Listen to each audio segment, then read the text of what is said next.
가만히 보면 나만 상대에게 베풀고 있는 인간관계가 있지 않나요?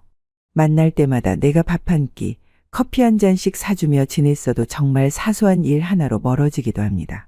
저는 고향 친구니 후배니 하면서 10년 넘게 제가 사주기만 했던 인간들을 최근 정리하게 되었습니다. 상황을 떠나서 밥 한 번 사달라고 했더니 정색을 하더군요. 알고 보니 뒤에서는 자기 친구, 가족들에게 그렇게 한없이 베푸는 사람이 유독 저에게만 얻어먹으려고 해왔습니다. 아무리 오래 알고 지냈어도 정말 사소한 일 하나 때문에 한순간에 사라져버리는 게 인간관계입니다. 하지만 차라리 좋다고 생각합니다. 왜냐하면 나이가 50이 넘으면 이제는 인간관계를 더 넓히기보다는 하나씩 줄여나가는 게 맞기 때문입니다. 탈무드를 보면 이런 말이 있습니다.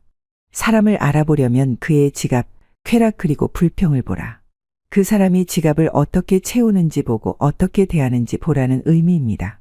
만날 때마다 돈이 없다는 이유로 지갑을 꺼내길 망설이는 사람들이 있습니다. 자신의 돈만 소중하고 남의 돈은 쉽게 보는 사람들입니다.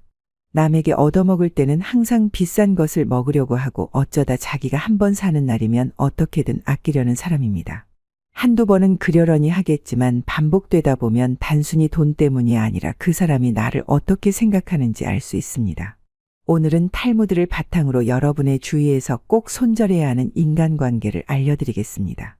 아무리 오래 알고 지낸 관계라고 하더라도 반드시 정리해야 하는 관계인이 내 주변에 있지 않나 잘 살펴보세요. 첫 번째, 돈을 쓰지 않는 사람들을 손절하라. 만날 때마다 돈이 없다고 말하는 사람들이 있다. 그들이 정말로 가난하다면 이해할 수 있다. 그러나 그런 자들은 보통 자신들이 하고 싶은 것을 하고 모든 것을 즐기는 삶을 살면서 유독 당신을 만날 때만 돈이 없다고 말한다. 남의 것을 소중히 생각하지 않는 사람들이라는 증거다. 늘 사람들이 자신에게 베풀어 주기를 바라며 자신은 받기만 해야 한다고 생각하기 때문이다. 그런 사람은 단순히 돈이 문제가 아니라 마음가짐이 잘못된 사람이다. 사람이 10명이 모이면 10개의 우주가 있다고 했다. 누구나 각자의 사정이 있다는 것이다. 이 세상에 힘들지 않은 사람은 없다. 그런데 유독 자기만 힘들고 내가 세상에서 제일 도움을 받아야 된다고 생각하며 남의 것을 우습게 여기는 사람들에게 딱 맞는 말이 있다. 호의가 계속되면 호구가 된다. 받는 것을 당연하게 여기고 베푸는 것에 대한 고마움을 전혀 모르는 사람은 처음에는 소고기를 얻어먹다가 돼지고기를 얻어먹으면 불평을 한다. 매사에 전혀 감사할 줄 모르는 사람이고 나중에는 왜 나에게 고작 이것밖에 해주지 않냐면서 역정을 낼 수 있는 사람이다. 나중에 더 큰 화를 겪지 않기 위해 당장 손절하라. 둘째, 남을 교묘하게 이용하는 사람을 손절하라. 다른 사람을 이용하려는 사람과는 절대로 가까이 지내지 말아라. 몇몇 비겁하고 비열한 사람들은 강자한테 약하고 약자한테 강하다. 가까울수록 소중하게 여기지 않고 오히려 만만하게 보기 쉬운 세상이다. 우리는 살면서 나를 이용하려는 사람들을 수없이 만나게 된다. 그런 사람의 마음에 들려고 나를 낮출 필요가 없다. 잘해주면 함부로 대해도 된다는 생각을 가진 사람들이 많기 때문이다. 자신의 이득을 위해 타인을 비난하고 이용하려는 사람은 반드시 손절하라. 본인 말만 맞다고 고집하는 사람은 피해라. 어떤 사람들은 고집이 지나치게 강하다. 본인의 말만 맞다고 고집 부린다. 그리고 남의 의견은 무시하며 귀 기울이지도 않는다. 주위 사람이 자신을 위해서 진심으로 해주는 충고까지 무시한다. 이런 마음가짐을 가지고 있는 사람은 상대방을 존중하지 않고 자기의 권리만 내세울 줄 안다. 본인 말만 맞다고 고집하는 사람을 굳이 내가 바꾸려 노력할 필요가 없다. 사람은 결코 쉽게 변하지 않기 때문에 피하는 게 상책이다. 셋째, 타인을 욕하는 사람을 멀리하라. 다른 사람을 욕하지 마라. 탈무드에서는 남을 욕하는 게 3명의 사람에게 좋지 않다고 말한다.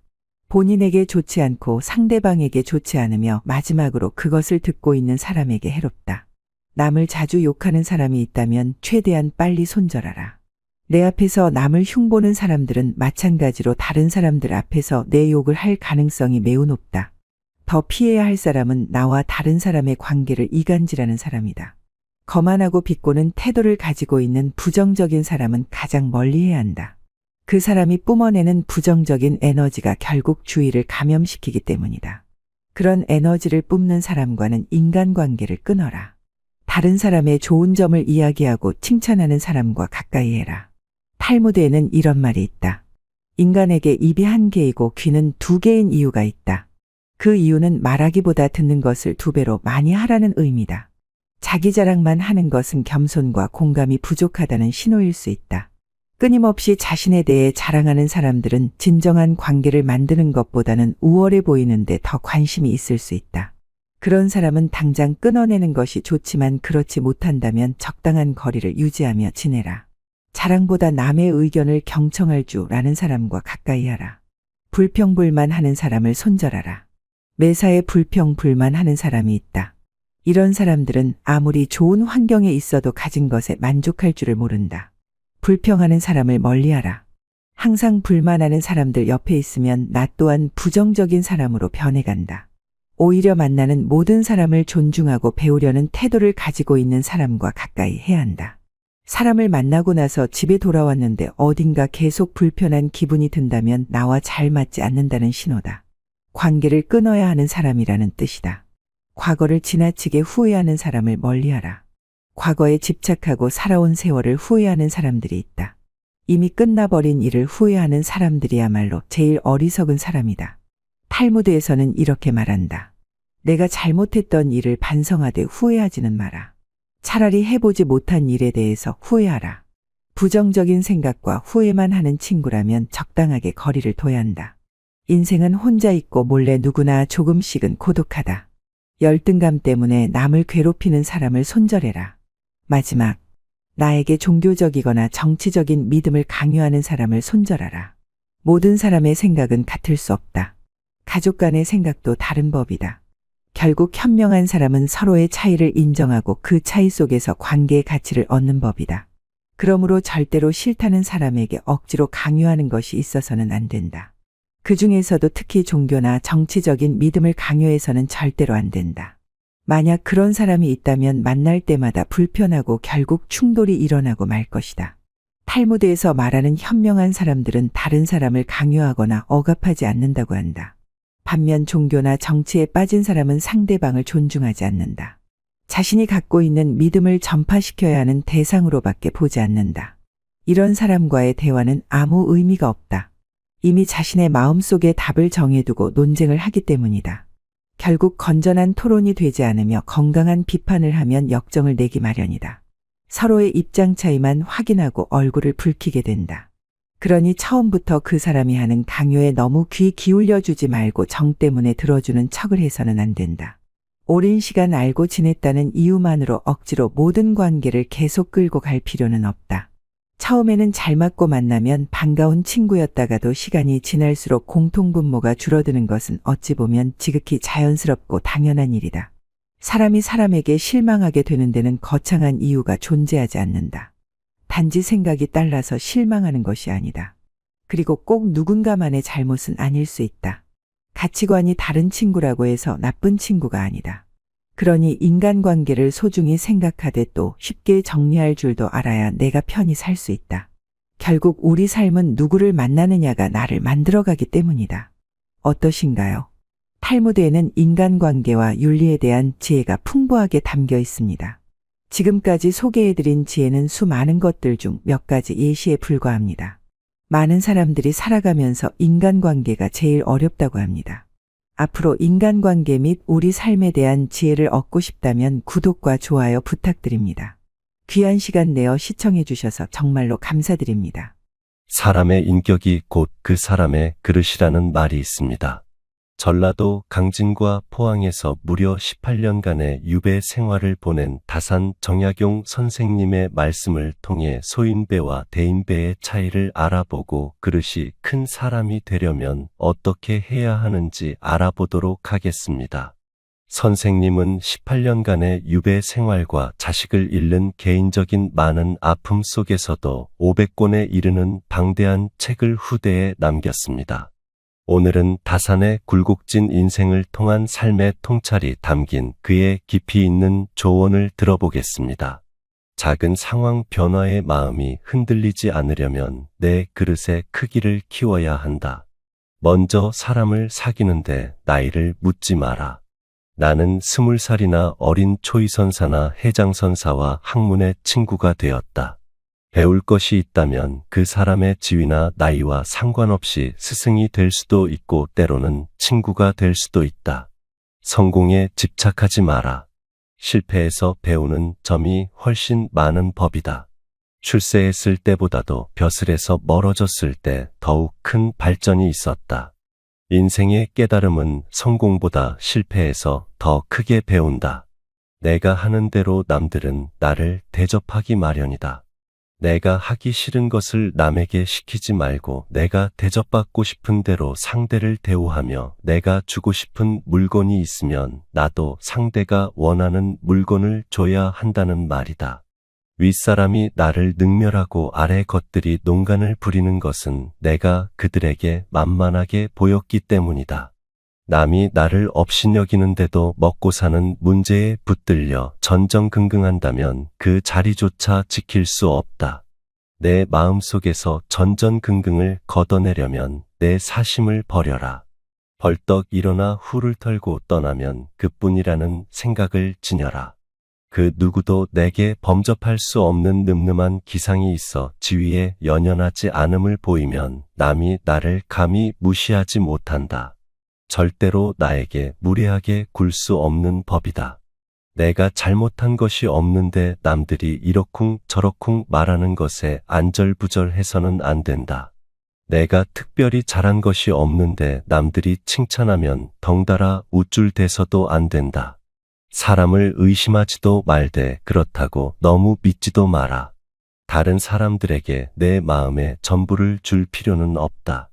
나는 같은 조정에서 국사를 논하던 동료들에게 유배되었다. 사람은 결국 상황에 맞게끔 변하는 법이다. 항상 그 어느 자리에서던 말을 조심해서 하라.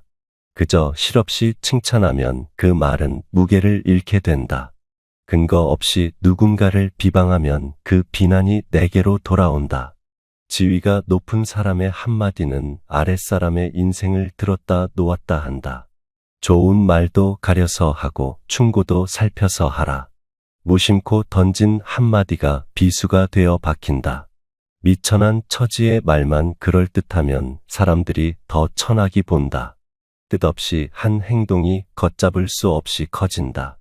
말과 행동이 사려 깊지 못해 원망을 사고 재앙을 부른다. 자기 안의 화를 다스릴 수 있어야 한다. 사람은 누구나 감정의 폭발을 억누르기 어려울 때가 있다. 그러나 한 가지 확실한 것은 흥분해서 자제력을 잃으면 그 분노는 자신의 몸을 망치는 비수가 될 것임을 명심해야 할 것이다. 흥분해서 자제력을 잃는다면 결코 그릇이 큰 사람이 되지 못하리라. 아무리 맛난 음식도 입에 들어가자마자 더러운 물건이 된다. 먹다 뱉은 음식은 아무도 거들떠보지 않는다. 음식이란 어차피 목구멍을 넘기기도 전에 더러워지고 뒷간에 가면 똑같다. 사람은 자고로 호연지기를 가져야 한다. 호연지기가 사라지면 그 사람의 인생은 그때부터 헛개비이다. 그 어느 시대를 살아가던지 그릇이 큰 사람이 되고 싶다면 반드시 이 네 가지를 명심하라. 첫째로 생각을 맑게 해야 한다. 생각을 맑게 하는데도 불구하고 제대로 맑아지지 않으면 더욱 맑게 하고, 둘째로 용모를 단정히 하라. 용모를 단정히 하는데도 불구하고 제대로 단정해지지 않으면 더욱 단정히 하고, 셋째로 반드시 필요한 말만 하라. 말을 반드시 필요한 것만 말하되 말을 뱉은 다음 그것이 꼭 필요치 않은 것이었다 싶어지면 더욱 잔말을 줄여라. 넷째로 무겁게 움직여라. 행동을 무겁게 하되 제대로 무거워지지 않으면 더욱 무겁게 하여 애써야 한다. 겸손은 사람을 머물게 하고, 칭찬은 사람을 가깝게 하고, 넓음은 사람을 따르게 하고, 기품은 사람을 감동케 하는 법이다. 경박함을 끊어라. 한두 끼 굶고 삐쩍 마르거나 한 끼 배불리 먹고 금세 표가 나는 것은 미천한 짐승들의 일이다. 상황의 작은 변화에 일희일비하는 것은 군자의 몸가짐이 아니다. 또한 작은 일에 감정의 기복이 잦은 것은 내면의 수양이 그만큼 부족한 탓이다. 한치 앞을 내다보지 못한 채 들뜨고 가라앉지 마라. 아무리 좋은 일이 있어도 세상을 다 얻은 것처럼 날뛰지도 말고 세상이 다 끝난 듯 한숨 쉬지도 마라. 바람이 불어 흔들 수 있는 것은 표면의 물결뿐이다. 그 깊은 물속은 미동조차 않는다. 온순 깊은 속내를 지녀 경박함을 끊어라. 또한 말을 많이 하지 말며 격하게 화내지 마라. 자고로 옛부터 말이 많은 태도를 미덕으로 환영받는 경우는 없었다. 호랑이 입보다 사람의 입이 더 무섭다라는 말은 말 한마디로 많은 사람들이 다칠 수 있음을 경계한 말이다. 내뱉은 말들은 다시 주워 담을 수도 없으니 후에 반드시 내게 어떤 형태로도 돌아오는 것이다. 항상 자기 안의 화를 다스릴 수 있어야 한다. 사람은 누구나 감정의 폭발을 억누르기 어려운 때가 있다. 그러나 한 가지 확실한 것은 분명히 한계가 있다. 자신이 남으로부터 신용을 얻어야 하며 그 자신 또한 다른 사람을 신뢰할 수 있어야 한다. 사람을 통솔하는 능력은 다른 사람을 움직이게 만드는 능력을 말한다. 이 세 가지를 명심하라. 세상에 비스듬히 드러눕고 옆으로 삐딱하게 서고 아무렇게나 짓거리고 눈알을 이리저리 굴리면서도 경건한 마음을 가질 수 있는 사람은 없다. 그렇기 때문에 몸을 움직이는 것, 말을 하는 것, 얼굴 빛을 바르게 하는 것이 세 가지가 살아가는 데 있어서 가장 우선적으로 마음을 기울여야 할 것이다. 이 세 가지는 난폭하고 거만한 것을 멀리하고 어긋난 것을 멀리하고 미더움을 가까이 한다는 의미다. 이것도 못하면서 다른 일에 힘쓴다면 비록 하늘의 이치에 통달하는 재주가 있더라도 결국은 발꿈치를 땅에 붙이고 바로 설 수 없게 된다. 또한 사람이 살아가는데 제일 필요한 것은 배움이다. 배움은 독서를 통해 쌓을 수 있다. 끊임없이 독서하라. 오직 독서 이 한 가지 일을 통해 위로는 옛 성현을 조차 함께 할 수 있게 하고 또 아래로는 백성을 깊이 깨우치게 하며 신명에 통달하게 하고 임금의 정사를 도울 수 있게 할 뿐 아니라 인간으로 하여금 짐승과 벌레의 부리를 벗어나 저 광대한 우주를 지탱하게 만든다. 그러니 독서야말로 우리들의 본분이라 하겠다. 그렇게 배운 것을 쉬지 말고 기록하라. 기억은 흐려지고 생각은 사라진다. 머리를 믿지 말고 손을 믿어라. 윗사람의 총애를 과감하게 거부하고 윗사람의 존경을 받아라. 윗사람의 존경을 받고 싶다면 아첨하는 것이 아니라 당당하고 떳떳하게 할 말을 해야 한다. 윗사람 앞이라고 주눅들지 말고 아닌 것을 아니라고 이야기할 줄 알아야 한다. 반대로 아랫사람의 잘못은 너그러이 용서하라. 아랫사람의 작은 잘못을 보고도 마치 말 못하는 사람인 것처럼 침묵을 지키고 화를 내지 말라.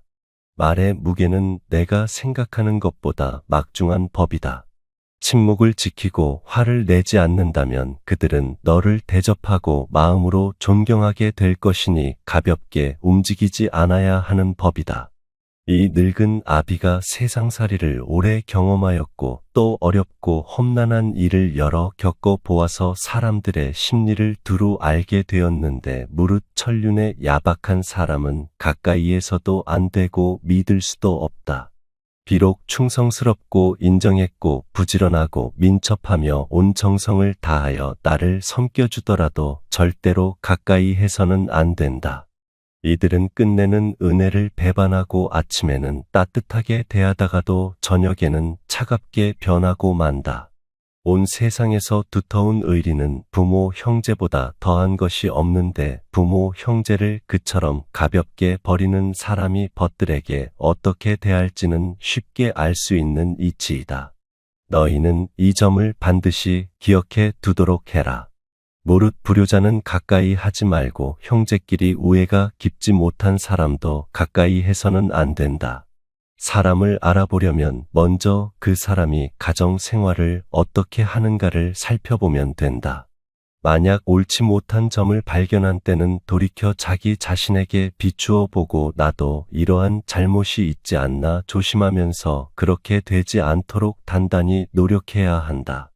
나에게 이르러서는 벗을 고르는 일이 바르지 못하여 화살 끝을 갈고 칼날을 겨누고 서로 시기하는 사람들이 모두 내가 친히 사귀던 사람들이었기에 나는 이 점을 깊이 반성하고 있다. 어떠한 일에도 휘둘리지 마라. 그것이 곧 사람의 됨됨이니라. 오랜 시간 동안 독서와 사색에 빠져 계셨던 다산 정약용 선생님의 지혜가 이 시대를 살아가는 우리 모두의 삶에 도움이 되기를 바랍니다. 구독을 해주시면 앞으로도 여러분의 삶에 큰 도움이 되는 말씀을 전하도록 하겠습니다. 이렇게 시청해 주셔서 정말로 감사합니다. 2024년 현재 대한민국 사람들의 평균 기대 수명을 아시나요? 남자는 86세고 여자는 무려 90세나 된다면 믿으시겠어요? 하지만 사람이 태어나 거의 100년 가까이 산다는 것은 어쩌면 비극일 수도 있습니다. 왜냐하면 80이 넘어선 사람들이 모두 건강하게 사는 것이 아니기 때문입니다. 누군가의 도움 없이는 화장실을 가기도 힘든 몸이 될 수 있고 우리는 그렇게 되지 않는 방법에 대해 알아야 합니다. 혹시 여러분은 매일 밤마다 억지로 한 움큼의 종합영양제를 먹지 않으신가요? 또 6시 이후에는 금식하는 게 좋다고 해서 아무리 배가 고프더라도 참고 계시지 않나요? 우리는 매일 건강을 위해서 남들이 좋다고 하는 것을 억지로 하며 살아가고 있습니다. 80세를 넘어서 90세, 100세까지 건강하게 살기 위해서는 당연한 일이라고 생각하기 쉽지만 우리가 잘못 살고 있는 부분이 많습니다. 아무리 평균 수명이 늘고 오래 살 수 있는 시대가 열렸다고 해도 건강 수명이 늘지 않으면 남은 여생을 누군가의 손길 없이는 살지 못하거나 침대에서만 생활해야 하기 때문입니다. 80세는 70대와는 완전히 다르기 때문입니다. 이런 문제를 해결해주는 한 권의 책이 있습니다. 80세의 벽이라는 제목의 책인데 노부모를 둔 50대, 60대의 사람들의 필독서입니다. 최근에 저희 부모님을 생각해서 읽어보니 그동안 내가 부모님을 생각했던 관점이 잘못되었구나 싶은 큰 반성을 했습니다. 또 일반적으로 우리가 잘못 살고 있는 상식을 짚어주는 부분이 많아서 앞으로 노후를 대비하는 여러분을 위해 정리해 공유해드리겠습니다. 80세의 벽을 넘어 행복하게 사는 방법. 첫 번째, 참지도 말고 무리하지 말자. 80세를 넘긴 분들이 돌아가시고 부검을 해보면 누구나 몸 어딘가에 작게나마 암이 있다고 합니다. 또 생전에 치매를 앓지는 않았어도 뇌에서는 알츠하이머 병변이 발견된다고 합니다. 80세가 넘으면 아무리 건강한 몸이라도 어쩔 수 없이 이미 상당 부분 제 기능을 하지 못하고 있는 상태라는 말입니다.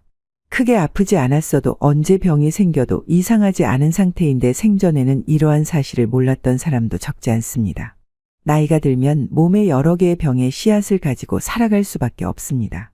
이 씨앗들이 언제 싹을 키울지는 아무도 알 수 없습니다. 그래서 노년에 접어들면 오늘은 건강하다가도 당장 내일 환자가 되기도 하고 갑자기 눈을 뜨지 못할 수도 있습니다. 그렇기 때문에 80세가 넘으면 내일 당장 생이 끝난다고 해도 후회되지 않는 시간을 보내는 것이 정말로 중요합니다. 세상 사람들은 나이가 들면 참을 줄도 알고 화도 줄이라고 하지만 오히려 그렇지 않습니다. 한 번뿐인 인생에서 지금까지 참았으면 됐지 얼마나 더 참으라는 말인가요? 80세 이후 참거나 무리하지 않는 것은 남은 인생을 후회 없이 살게 하는 가장 중요한 마음가짐입니다. 사람들은 건강 생각해서 맵고 짜고 기름진 음식을 먹지 말라고 하지만 그런 것은 어디까지나 60대까지 통하는 말입니다. 물론 달고 짜거나 기름진 음식이 건강에 좋지 않지만 80세를 앞두고 있다면 완전 다른 이야기입니다. 노후에는 장기 기능의 저하로 식욕이 증가하는 경우가 있을 수도 있고 먹고 싶다는 욕구는 몸이 필요하다는 것이니 입맛을 당기는 음식은 가리지 말고 마음껏 드셔야 됩니다. 체중 관리한다고 굶거나 식단 관리하지 마세요. 나이 들었을 때는 살이 좀 찐 사람이 오히려 더 오래 산다는 통계도 있습니다. 나이 들어서 먹고 싶은 음식을 참으며 체중 조절하기는 스스로 수명을 깎는 행위입니다. 이제는 그럴 필요가 없습니다. 사람들이 채식이 좋다고 해서 매일 풀떼기만 드시지 마세요.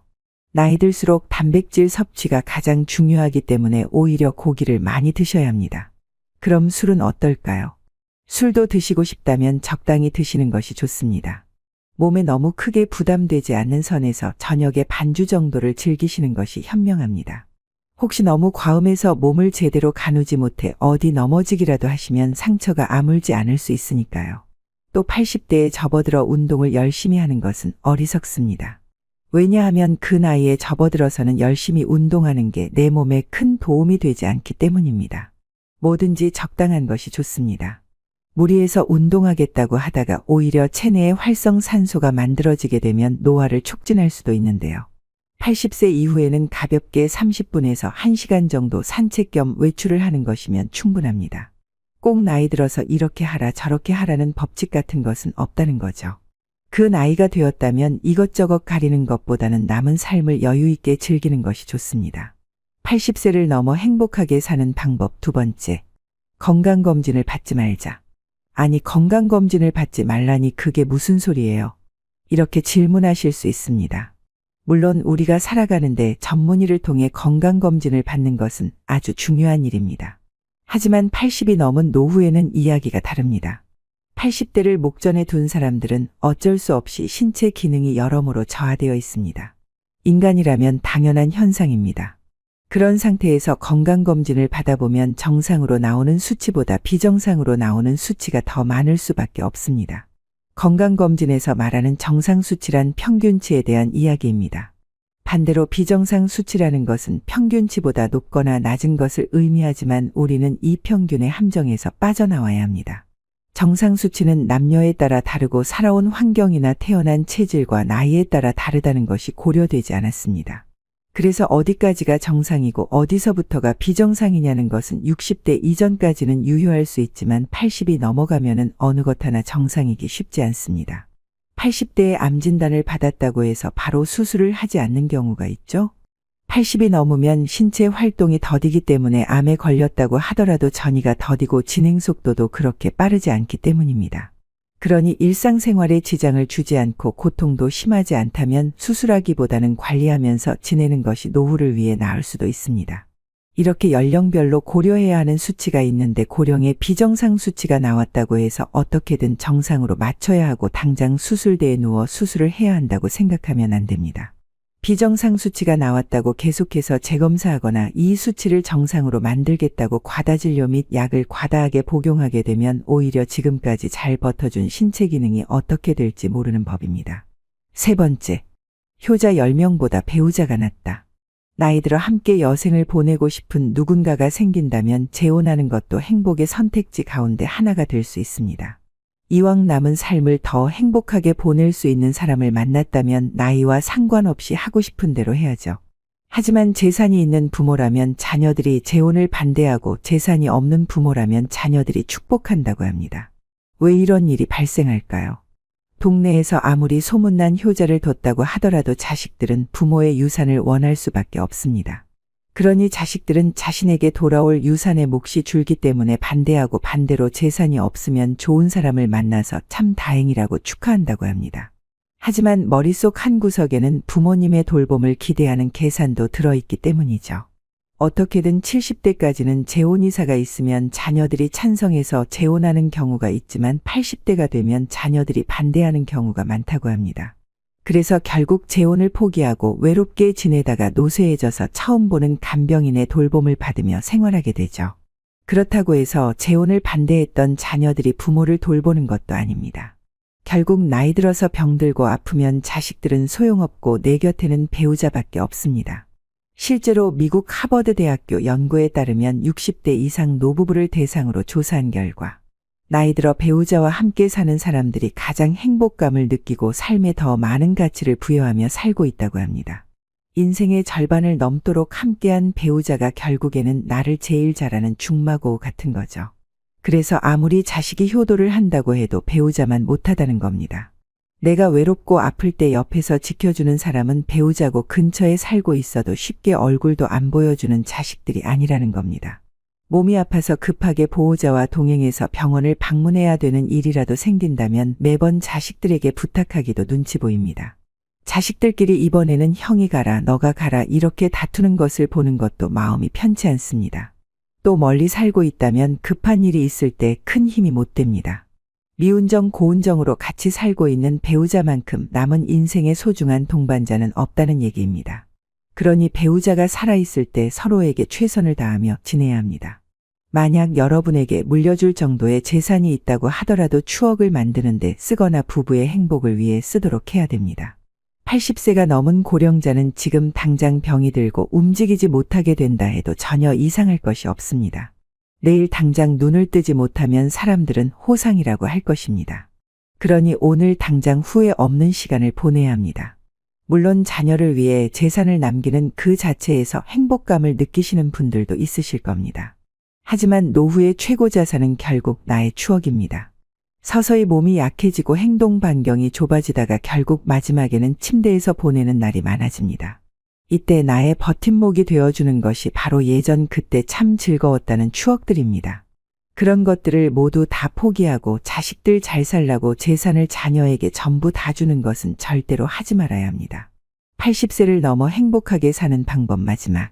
할 수 있는 건 놓지 말고 계속하자. 80세를 넘어서면 사람이 급격하게 늙고 돌아가시는 분들이 많다고 합니다. 그런 분들의 공통된 특징은 이제 80이나 됐으니 무리하지 말아야지 하며 그동안 해왔던 일들을 그만두시는 분들이 많다고 합니다. 하지만 오히려 나이가 들었다고 스스로 할 수 있는 일들을 제대로 안 하고 멈추는 순간에 사람은 순식간에 늙고 세상과 이별하게 된다고 합니다. 운전면허증도 마찬가지입니다. 최근 들어 뉴스에서 노년 교통사고에 대한 기사들이 많이 나오곤 합니다. 나이가 든 사람들이 운전을 하면 안 된다는 것이죠. 하지만 실제 교통사고 현황을 살펴보면 80대 운전자가 일으킨 사고도 분명히 있지만 20대 운전자가 일으킨 사고가 더 많습니다. 그러나 사람들은 오로지 80대가 운전을 하면 안 된다는 것에만 집중을 하죠. 언론에서는 큰일이라는 식으로 기사화를 하는 것이죠.